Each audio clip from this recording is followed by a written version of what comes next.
Tech fans, it's time to be up with the white and gold. With John on assignment, I'm your host, Jeremy the Impact York. Want to welcome you guys in. What a good week. What a good week to be a Yellow Jacket fan, right? We're repping. What side are we on? I never figured this thing out. We're repping the big boys on this one. But before we jump into the week that was for our squad, I want to tell you guys all the ways you can be a part of this show. You can email the show 3endzone at gmail.com. That is the number 3endzone at gmail.com. You can search for us on Facebook by searching for Impact Media or Up with the White and Gold. Pretty sure we're the only show called that. Could be wrong. Things like that happen. But you should be able to find us those ways. If you want to follow us on Twitter at Team Impact Media, TEAMIMPACT at Team Impact Media. You scroll down the appropriate show, you click on it, you listen or watch or both as many times as you want. There is no cap. You can also follow me on all the social medias at The Impact 99 on Twitter, Triller, TikTok, and Instagram. Just for the sake of getting it right, I'm going to pull up John's. So I want to get it right. I know you guys want to follow John, probably more than you want to follow me. Totally understood. Let's find him real quick.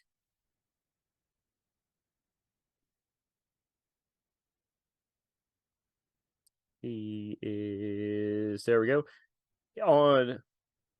Let's see, what am I on? On Instagram, he is GT John, Jon, 927. So that is GTJON 927. Let's find him on.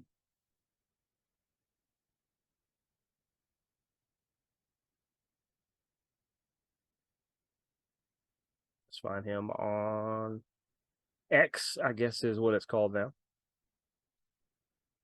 Uncle Elon. Got a lot of uncles.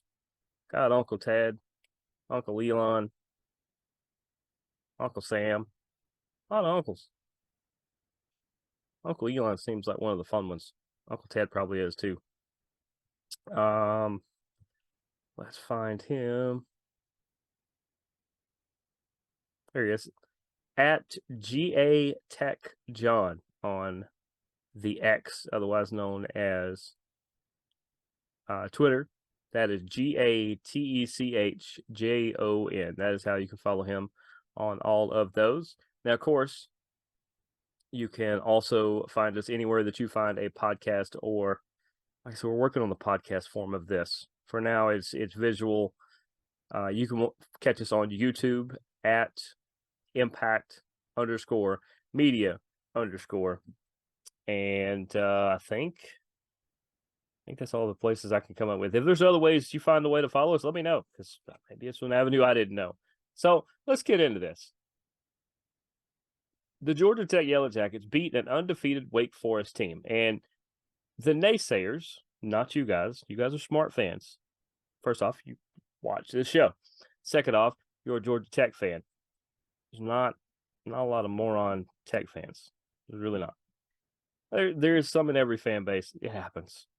But you guys are smart fans. You guys are definitely not these type of fans. But a lot of the naysayers are like, well, I mean, how good is that Wake team really? Oh, they're 3-0. Last time I checked, there wasn't that many teams that were 3-0 going into last week.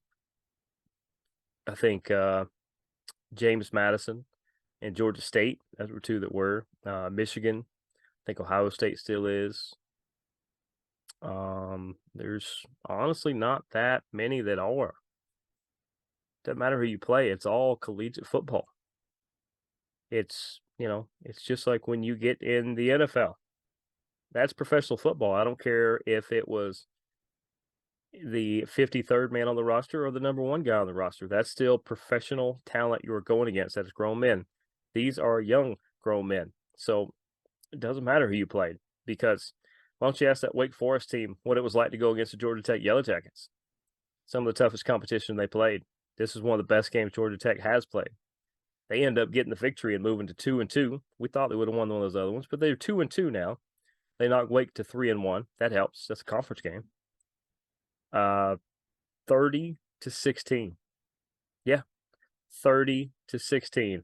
And we'll get into some of the stats and such, but let's go over some of the game notes and game highlights as somebody has the wrong thing on here.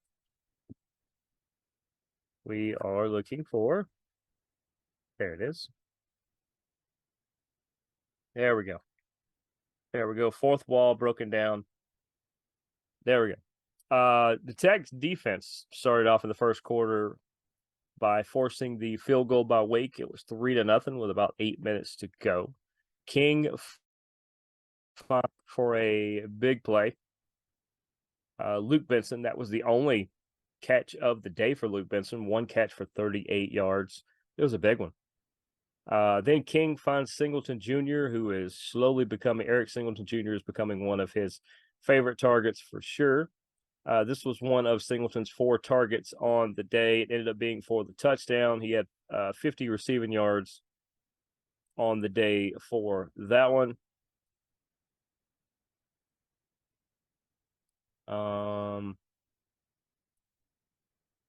What else? That was 7-3 Tech with about 5 minutes to go in the first. The Tech defensive line were crashing the middle pretty hard on Wake Forest. They were not allowing anything to come up the middle very often. It was forcing Wake to kind of shuffle themselves to the outside, and it's not that they weren't ready for that, because this Wake team can play on the outside. It just looked like that wasn't what they wanted to do, and it allowed Tech to kind of push them around in the trenches for a majority of the day. Injuries, man, in the first quarter, it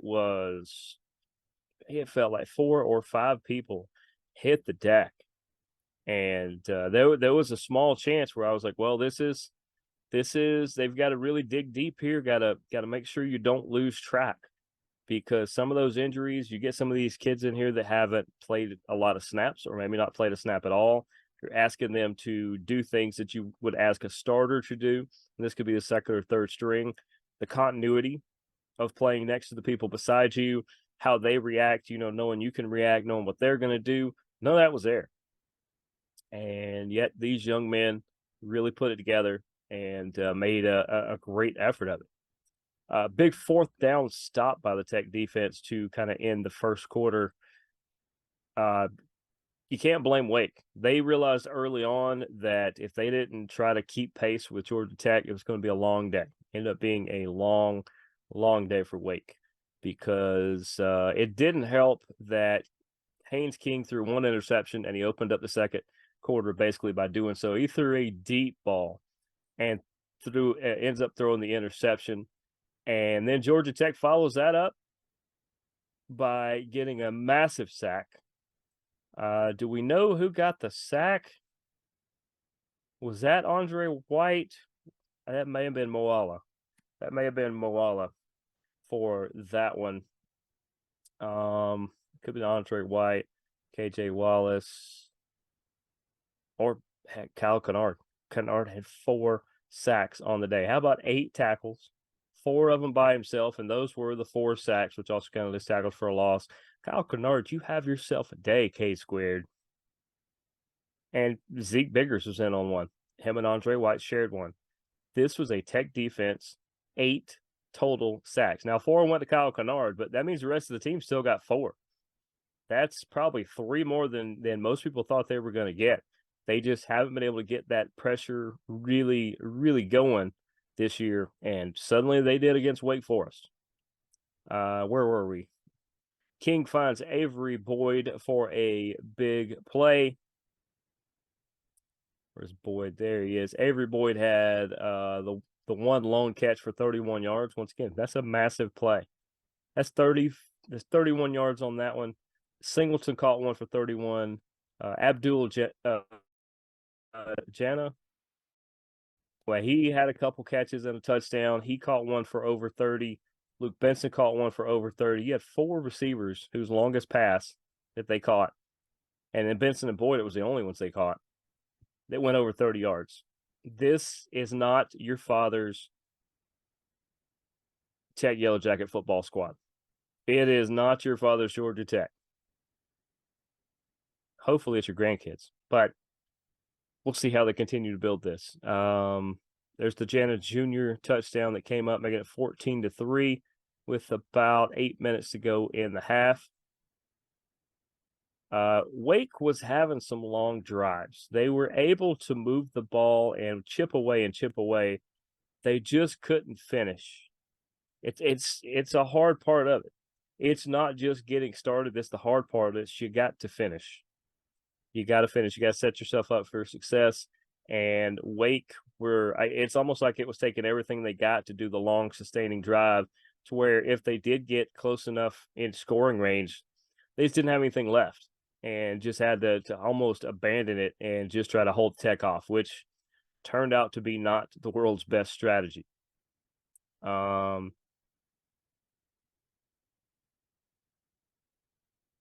gotta say, I don't know who number 9 is for Tech, and I'll just leave it at that.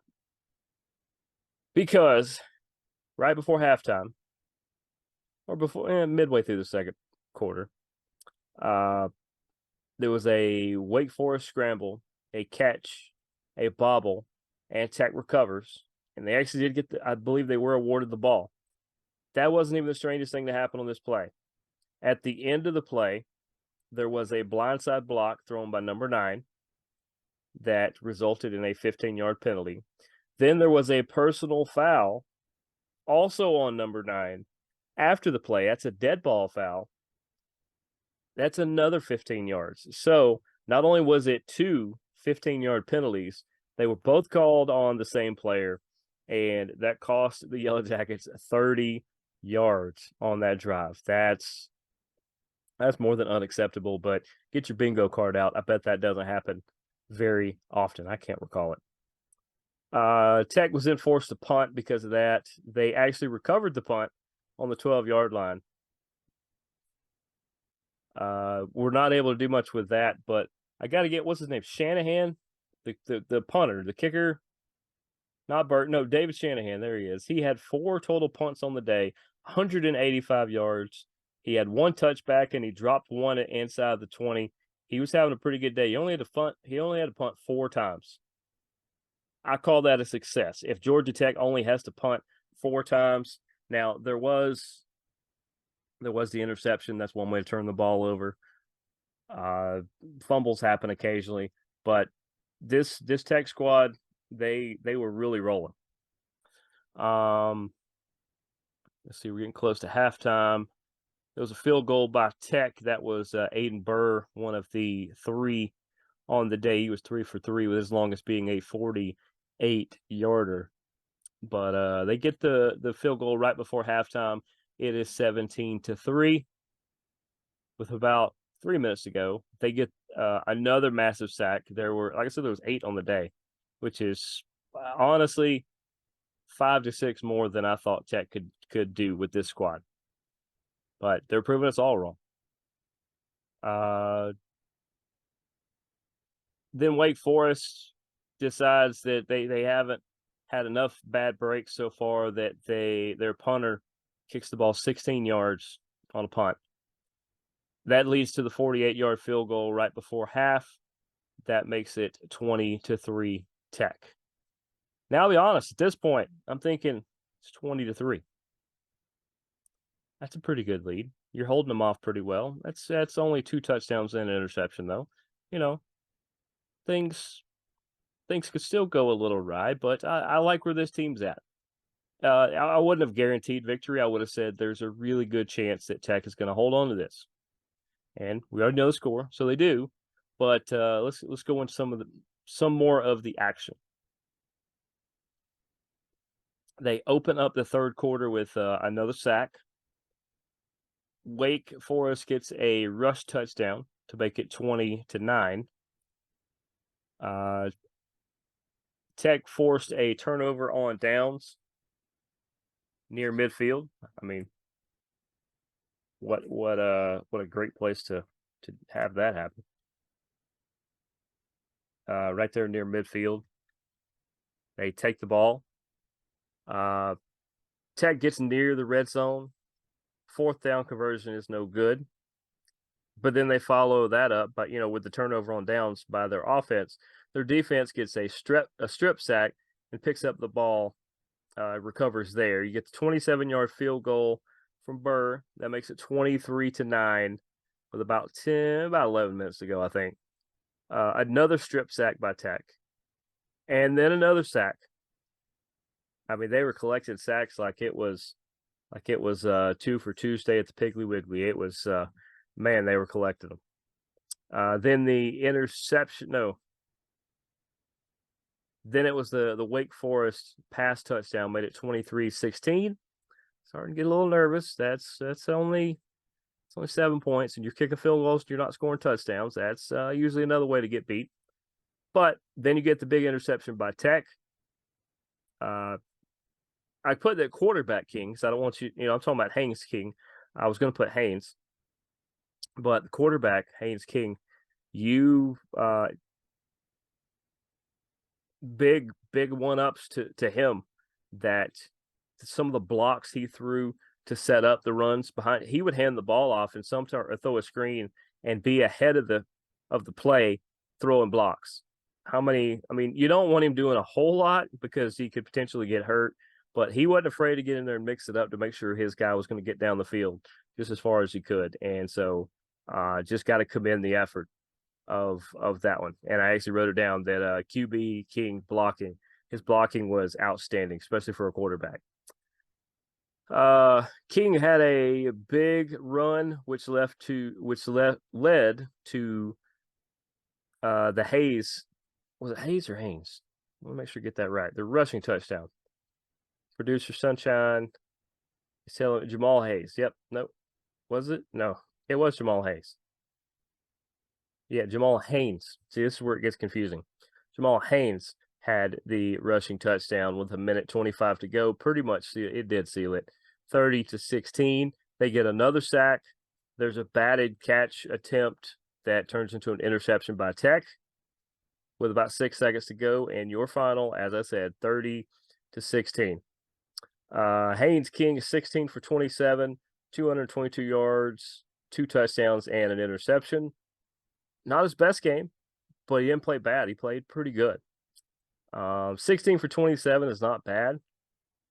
I don't know if I want him throwing 27 times a game, but he proved he could.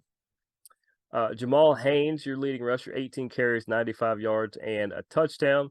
Haynes King was the second leading rusher with 53 yards, and Trey Cooley had some pretty good, solid runs. He's a good change of pace, and he was able to bust in there and get some, added a handful of yards as well.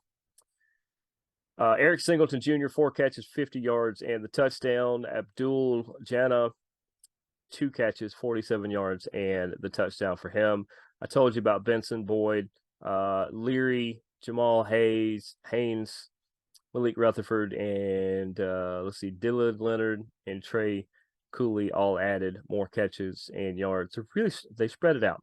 He does like Singleton. He does like Abdul, but he learned to rely on the other guys when they're open. Defensively, I told you about all the guys with the sacks. Miles Sims ended up with 10 total sacks on the day, 6 on his own. And somebody else, Clayton Powell-Lee and Kia Scott. Great days by them. Big tackle monsters really plugged up the middle. Like I said, they made it to where Wake had to kind of flush themselves to the outside, and it just wasn't where Wake was wanting to play the game. And ultimately, that's what led everything to Tech dominating between the trenches. You're not going to get much better than that. So let's look at the standings, and mostly the ACC is what counts at this point. Georgia Tech finds itself in 6th right now. They are 1-1 in the conference. They put Wake a little bit down. Clemson is 0-2 in the conference, by the way, which is just crazy.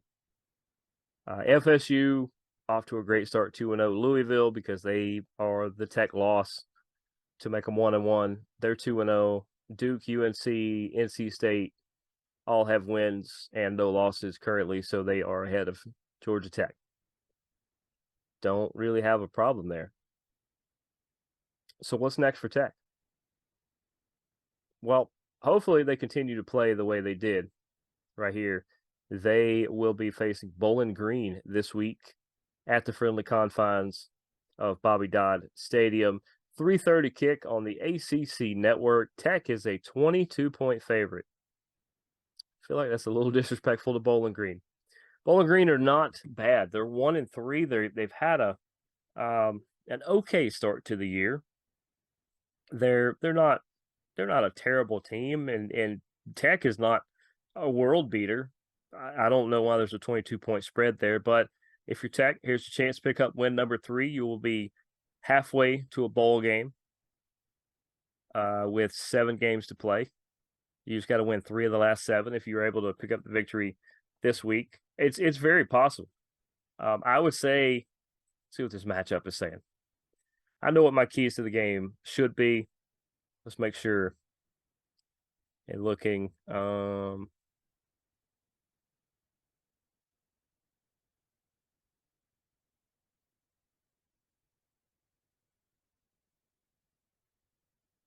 yeah, I'll tell you right now, just in looking at it, something that they're going to have to worry about with Bowling Green is their running game. Tech is allowing 236 rushing yards per game. 236. That's a lot. They're averaging under, was it 188? Yeah, under 200 in passing. But this Wake Forest team can run a little bit. They're not, that's not their big strength, but if you know that Tech has issues stopping a runner, I'm going to pound the rock. So key number 1, how about we not allow 200 yards rushing from Bowling Green? Key number 1 is going to be to shut down the Bowling Green run game.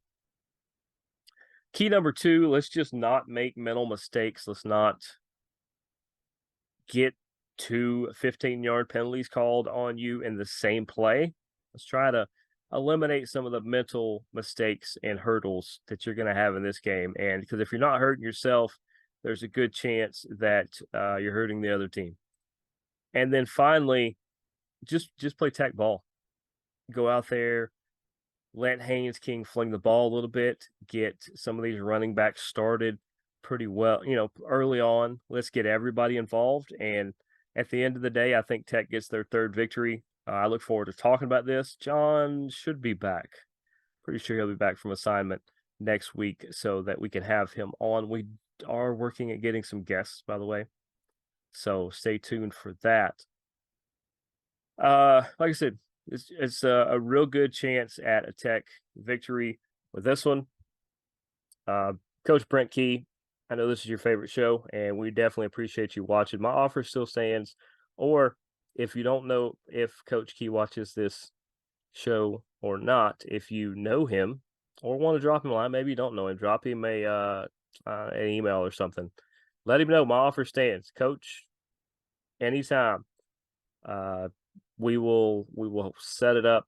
We will go to the varsity. Won't record anything, nothing like that. We'll just have casual lunch. Me and John will John will do his best to join us as well. But Coach just love to take you out in the varsity and maybe talk a little Tech football. So somebody send him that message. But other than that, that's going to wrap it up. No big topics or anything like that. We'll wait till John is back for that. But for GA Tech John Watts, I am Jeremy the Impact York. This has been Up with the White and Gold. We will see you guys next week. Go Yellow Jackets.